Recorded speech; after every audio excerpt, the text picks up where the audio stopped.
نسفوا الجسور، دمروا المدارس، دمروا المستشفيات. من هذا الانتقام؟ من النظام؟ هذا انتقام من المواطن. ماذا عملت المدرسة والمستشفى والكهرباء والجسر؟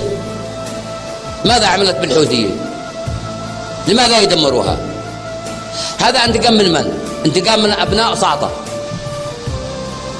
عندنا 18,000 نازح في مديرية حرار، أطفال ونساء، ولا زال النزوح جاي. اعتدوا عليهم من 10 أيام في مديرية مران للعناصر التي تريد أن تنزح وتلتحق بأسرها في حرار، واعدموهم 9 إعدام بأمر من عبد الملك الحوثي.